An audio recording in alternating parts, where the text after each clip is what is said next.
Sa unang tingin parang paraiso ang Jacob's Well, maliwanag, malinaw at nakakaakit puntahan. Pero sa ilalim ng kagandahan nito, may mga sikreto itong tinatago na hindi basta-basta nakikita ng mata. Nang ipadala ang isang underwater drone, lumabas ang mga kuha na puno ng hiwaga at takot. Ano kaya ang nakita nito na halos hindi kayang ipaliwanag ng mga eksperto? Kaya tara, samahan mo akong tuklasin ang buong kwento. Pero bago tayo magsimula ay baka pwedeng pa-like ng video na ito. Malaking bagay na yan sa aming mga content creator. Maraming salamat po. At ngayon simulan na natin. Sa unang tingin ang Jacob's Well ay parang isang paraiso. Malinaw ang tubig, blue ang kulay at tila payapa ang paligid. Matatagpuan ito sa Texas Hill Country, malapit sa bayan ng Wimberley. Dito makikita ang isang spring na parang perpektong lugar para lumangoy o magpalamig sa ilalim ng araw. Ngunit sa ilalim ng kaakit-akit na anyong tubig, may nakatagong panganib na hindi makikita ng mata. Para itong bitag na naghihintay sa mga susubok tuklasin ang lalim nito. Isa itong artesian spring na likha ng kalikasan. Ang tubig ay dumadaloy mula sa mga fissures ng limestone. Mula sa bungad, ang well ay may vertical drop bago pumasok sa isang komplikadong sistema ng mga kuweba. Ang mga lagusan ay paikot-ikot, masikip at minsan ay biglang lumalawak. Sinasabing umaabot ito ng halos 70 metro sa ilalim ng lupa. Samantala sa paglipas ng mga taon, maraming diver na ang naakit subukan ang misteryosong kuweba ng Jacob's Well. Ngunit higit sa 100 tao ang naitalang namatay dito. Ang ilan ay naipit sa gumuguhong gravel, ang iba ay naubusan ng hangin, at mayroon ding naligaw sa masikip na lagusan. Kaugnay din nito, 2 binatilyo na may experience sa diving na sina Kent Maupin at Mark Brashear ang pumasok sa kuweba. Ngunit hindi na sila nakalabas. Ang kanilang pagkawala ang nagmarka ng isa sa mga unang malalaking trahedya sa Jacob's Well. Sinubukan silang hanapin ng rescuers, ngunit maging sila ay halos mamatay sa proseso. Si Don Dibol, isa sa mga sumubok magligtas, ay naipit sa gumuhong gravel at halos mawalan ng buhay. Dahil sobrang delikado ang sitwasyon, umabot siya sa puntong sinadya niyang pigilan ang sariling paghinga para makaalis sa pagkakaipit. Bukod dito, may isa pang kwento ng isang diver na nagngangalang Richard Patton, isang 22 taong gulang na estudyante. Nawala siya matapos magkamali ng ruta sa loob ng kuweba. Habang sinusubukang bumalik, nauubusan na siya ng hangin hanggang tuluyan siyang hindi nakaahon. Ang kanyang katawan ay natagpuan matapos ang masusing paghahanap. Ang mga chamber sa ilalim ng Jacob's Well ay may kakaibang katangian. Sa unang chamber, malinaw pa ang tubig at may sapat na liwanag. Ngunit habang lumalalim lalo na sa ikatlong chamber, halos wala nang makitang anuman. Ang visibility ay bumababa hanggang maging ganap na madilim. Dito nagsisimula ang matinding disorientation ng mga divers. Ang gravel na nasa ilalim ay laging gumagalaw. Kapag na-derail ang isang diver o may konting paggalaw, maaaring gumuho ang mga bato at gravel. May mga insidente na tinabunan nito hindi lamang ang mga kagamitan, kundi pati ang mismong katawan ng diver. Para itong bitag na walang sinisino. Dahil sa paulit-ulit na aksidente at problema, napilitan ng mga autoridad ng Hays County na magpatupad ng pagbabawal sa swimming at diving. Hindi lamang ang panganib sa ilalim ang dahilan kundi pati na rin ang kalidad ng tubig. At noong buwan ng Hunyo, isinara ito dahil sa tagtuyo. Simula noon nananatili itong sarado para sa publiko. Ang mga eksperto ay nagsabing hindi naligtas lumangoy doon. Dagdag pa rito, isa pang malaking problema ang sobrang paggamit ng tubig mula sa aquifer na pinagmumulan ng Jacob's Well. Mas maraming tubig ang kinukuha kaysa sa kaya nitong ibalik, dahilan para patuloy na bumaba ang spring level. Dahil dito mas lalong lumalala ang kondisyon at mas nagiging mapanganib ang pagsubok. Dahil napakaraming buhay na ang nawala, naisip ng mga eksperto na hindi sapat ang pagsuong ng tao sa ilalim. Kaya't gumamit sila ng makabagong teknolohiya tulad ng underwater drone. Ang mga drone na ito ay nilagyan ng high-resolution camera, sonar at floodlights. Mas ligtas silang ipadala sa lugar na hindi maaaring pasukin ng tao. Sa unang mga footage na naibalik, makikita ang mga pader ng kuweba na parang nakapilipit na ribbon ng limestone. Ang ilaw ng kamera ay tumatama sa makinis na bato at nagpapakita ng kristal na tubig. Ngunit habang lumalalim, unti-unting nagiging malabo ang imahe. At tulad ng naranasan ng mga diver, ang dilim at panganib ay hindi talaga maiwasan. Kaugnay pa nito habang lumulubog ang drone papasok sa kuweba, ang liwanag ay unti-unting naging anino. Habang lumalalim, lalong nararamdaman na parang may hindi tama. Hindi na ito basta simpleng paglusong, may hatid itong kaba na hindi maipaliwanag. Pagdating nito sa ikalawang bahagi ng kuweba, doon na nagsimulang lumitaw ang mga palatandaan. May mga nakitang nakalutang na kagamitan tulad ng mga sirang piraso ng mask, mga lubid na iniwan at ilang personal na gamit na nanatiling nakabaon sa makapal na putik. Lahat ng iyon ay paalala ng mga taong pumasok pero hindi na muling nakalabas. Ang bawat piraso ay tila may sariling kwento ng takot at trahedya. Nang marating ang ikatlong silid, mas naging malamig at mas naging madilim ang paligid. Sa gitna ng pagbabantay ng mga scientist at journalist sa ibabaw, biglang lumutang sa kamera ang isang gloves. Pero hindi lang iyon ang nakakagulat. Sa isang iglap mula sa drone, may sumilip na isang bagay. Parang kamay na nakabitin, walang galaw, ngunit sapat para tumigil ang lahat ng nanonood. Ang tanong ng marami, imagination lang ba ito o may mas malalim pang paliwanag? Habang pinapanood ng mga eksperto ang footage, nagbago ang mga ekspresyon sa kanilang mga muka. Ayon sa ilang divers na tumingin sa footage, hindi ito basta illusion ng kamera. Para sa kanila, isa itong babala. Para bang mismong kuweba ang nagsasabing, hindi ka dapat nandito. Ang nararamdaman noon ay hindi na lamang simpleng takot, para na itong paalala na may mga bagay na mas mabuting hindi na alamin. Ngunit hindi doon natapos ang lahat. Sa parehong silid, napansin nila ang isang metal na nakabaon sa gravel. Nang suriin, lumabas na ito ay mula sa lumang diving equipment, isang modelo na matagal nang hindi na ibebenta o nagagamit. Ibig sabihin matagal na itong naroon. At kung totoo nga, malamang na nagmula ito sa isang diver na matagal nang nawala at hindi na natagpuan. Ang natuklasang iyon ang tuluyang nagbago ng takbo ng kanilang misyon. Mula sa simpleng pag-eksperimento, naging daan ito upang mabuksan ang dating kaso. Hindi na lang sila basta nag-o-observe sa kuweba. Ang nakita nila ay mga bakas ng mga taong maaaring nawala nang walang nakakaalam. Kaugnay pa nito sa unang mga chamber, may bakas ng mga taong dumaan tulad ng mga piraso ng kanilang kagamitan at mga debris. Ngunit pagdating sa ikatlong chamber, dito nagsimulang lumutang ang mas seryosong ebidensya. Nakakita sila ng lumang gamit na hindi lang basta nakabaon. Nakaturo ito sa mas malalim pang bahagi ng kuweba na para bang may itinatago pang mas nakakatakot. Paglagpas ng ikatlong chamber, dito nakatagpo ng pangalan ng lugar, ang tinatawag ng mga diver na Cathedral of No Return. Hindi ito basta bansag. Naging alamat na ito sa mga taong naglakas loob na sumubok. Ang entrance ay masikip. Bawat paghinga ay maaaring magdulot ng paggalaw ng gravel sa sahig, kung kaya't kahit maliit na pagkakamali ay pwedeng ikapahamak. Sa lahat ng bahagi ng Jacob's Well, ito ang pinakadelikado at pinakamaraming namatay. Samantala, ang drone ay patuloy na lumusong sa dilim. Hawak ni Mike Garfield, isang veteran operator na may mahabang karanasan. Kalmado siya at alam ang ginagawa. Dahan-dahan niyang inadjust ang machine at bawat segundo ay parang nag-e-expose ng isang mas madilim na sikreto. Nang biglang may kumislap, isang metal na kumakapit sa ilalim ng limestone. Huminto siya. Nag-zoom in at doon lumitaw ang isang diving mask. Pero hindi ito ordinaryo. Kilala agad ng mga veteranong diver ang disenyo. Hindi na ito ginagawa sa loob ng mahigit 40 taon. Pero may isang boses na bumulong. Yan ang modelo ni Kent Maupin.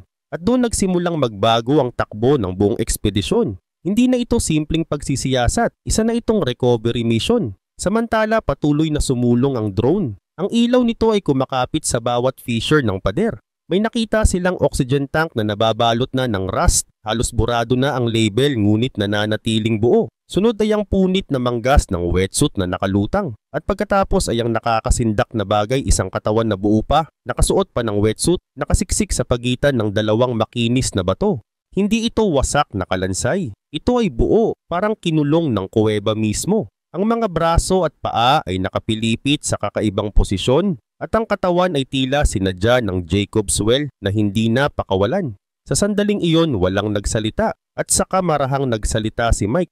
Nahanap na natin siya. Sa wetsuit may nakakapit pang name tag na halos matanggal na dahil sa tagal ng panahon at natabunan ng putik. Ngunit nang masinagan ng liwanag, unti-unting lumabas ang mga letra. Kent Maupin. Kaugnay pa nito, dalawang magkaibigan na si Kent Maupin at ang kanyang kasama na si Mark Brazier ang nagpasya na hamunin ng kuweba. Habang ang karamihan ay takot lumusong, sila ay nag-isip na magagawa nila. Ngunit sa halip na tagumpay, ang kanilang pagtatangka ang nagdala ng isa sa pinakamalungkot na trahedya sa kasaysayan ng Jacob's Well. Si Kent ay hindi beginner. Marami na siyang taon ng experience bilang diver. Palaban, matapang at tila ba nabubuhay para lamang tuklasin ang bawat sulok ng Jacob's Well. Habang si Mark naman ay mas bata at nagsisimula pa lamang. Estudyante siya, sabik na matuto at humahanga kay Kent na parang nakatatandang kapatid. Dumating sila sa Jacob's Well na may kasamang grupo mula sa Pasadena. Nagcamp ang grupo malapit sa lugar at sa bawat galaw nila ay halatang handa sila sa mabigat na pagsubok. Nang magsuot sina Kent at Mark ng kanilang mga wetsuit at isinakay sa likod ang mabibigat na steel tank para silang mga mandirigma na papasok sa laban. Ngunit ang kalaban nila ay hindi tao, kundi ang malamig, madilim at mapanganib na tubig ng kuweba. Para kay Kent, ang pagpasok sa ika-4 na chamber ay paraan upang gumawa ng kasaysayan at marating ang lugar na hindi pa nararating ng iba. Para kay Mark, sapat na ang makasabay sa taong hinahangaan niya. Magkasabay silang lumusong bitbit ang bigat ng mga tangke. Walang tali na gabay pabalik, walang karagdagang ilaw at walang inihandang plano kung sakaling may mangyari. Ang tanging baon nila ay ang tiwala sa sarili. Lumampas sila sa ikatlong chamber at pumasok sa masikip na lagusan. Doon sa madilim na lagusang iyon huling nasilayan ng sinuman sina Kent at Mark ng buhay. Pagkaraan ng 4 na dekada, si Kent at Mark ay natagpuan pa rin doon na nakabaon at nakapirmi sa loob ng bato. Samantala matapos maglaho ang dalawa sa ika-4 na chamber, may isa pang diver na nasa paligid, siya si Joe. Kasama niya ang dalawa sa pagdive ngunit hindi siya nakapasok agad sa chamber. Naiwan siya sa may entrance, sapat para makita ang mga nangyayari. Doon nasaksihan ni Joe ang huling mga sandali ni Kent at Mark. Nakita niyang pilit nilang hinihila ang kanilang mabibigat na tangke sa lagusan. Walang safety line na nakatali, walang dagdag na ilaw na gumagabay kundi sariling tapang at paniniwala na makababalik sila. Sinubukan ni Joe na makuha ang kanilang pansin. Kinuha niya ang kanyang kutsilyo at ilang ulit na ipinalo ito sa kanyang tangke upang lumikha ng tunog. Ngunit walang response. Itinapat niya ang kanyang dive light sa lagusan, umaasang liliko ang dalawa at babalik. Ngunit hindi sila lumingon. Parang may humahatak sa kanila na hindi maipaliwanag. Para bang nakasunod sila sa isang tawag na tanging sila lang ang nakaririnig. Patuloy silang lumusong palayo. Doon napilitan si Joe na gawin ang pinakamahirap na desisyon ng isang diver, ang bumalik mag-isa. Mabigat man sa loob, alam niyang kung pilit siyang sumunod, baka siya man ay hindi na makabalik. Kaya't dahan-dahan siyang umatras at muling umangat. Nang makarating siya sa ibabaw, hindi na malinaw ang tubig sa likuran. May kumalat ng makakapal na dumi at gravel. Karaniwang nangyayari iyon kapag gumalaw ang mga bato sa ilalim o kung may diver na nagpanik. Ano man ang dahilan, malinaw kay Joe ang kahulugan. Isang masamang pangitain ang nangyari sa lagusang iyon. Sa kaloob-looban ng kanyang isip, alam na ni Joe na hindi na makakabalik sina Kent at Mark.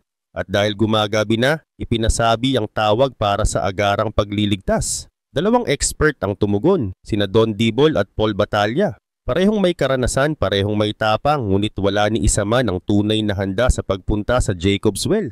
Si Don, isang dating sundalong Navy na sanay sa pinakamahirap na pagdive, ay nakatayo sa gilid ng spring. Sanay siya sa tensyon at panganib. Ngunit nang silipin niya ang hukay na yon, nagdalawang isip siya. Naghintay siya hanggang sumikat ang araw at umaasang mas magiging maginhawa at malakas ang kanyang loob. Kinabukasan kasama niyang bumaba si Calvin Turner, isang game warden na expert rin sa ganitong mga operasyon. Maingat nilang inilagay ang mga ekstrang air tank. Para sa kanila, ito'y dagdag na seguridad, isang paghahanda kung sakali mang magkaroon ng hindi inaasahan. Naglatag din sila ng safety line, sinigurado ang bawat hakbang at sinunod ang lahat ng tamang pamamaraan. Ngunit kahit ganoon, hindi pa rin sapat ang kanilang preparations. Nang dumating ang oras, ipinasok ni Don ang kanyang ulo at balikat sa masikip na lagusan na puno ng gravel. Iyon ang parehong lagusan kung saan huling nakita sina Kent at Mark. Dumagsa ang tubig at bumangga ang maliliit na bato sa kanyang muka. Sinilip niya ang gauge ng kanyang tangke. Sa isip niya, may 10 minuto pa siyang reserba. Ngunit ang bilis ng pangyayari, biglang gumalaw ang gravel. Bumagsak ito na parang trap. Naipit ang kanyang mga braso at hindi na siya makagalaw ng maayos. Ang kanyang dibdib ay hirap ng huminga. Ang dating malinaw na tubig ay biglang naging malabo. Hindi na siya makakita ng kahit anong liwanag. Hindi na rin siya makagawa ng senyas. Para na siyang nilibing ng buhay.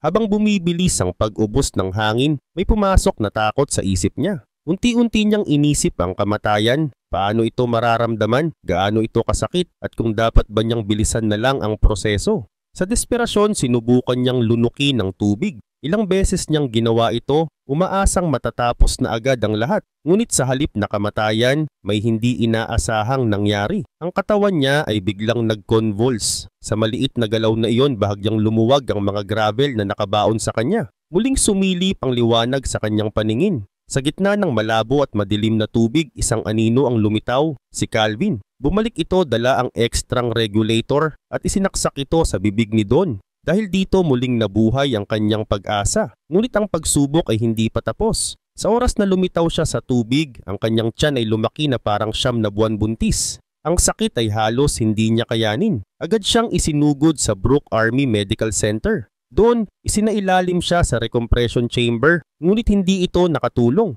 Kinailangan siyang i-x-ray at doon nakita ng doktor na pumutok na ang kanyang tiyan.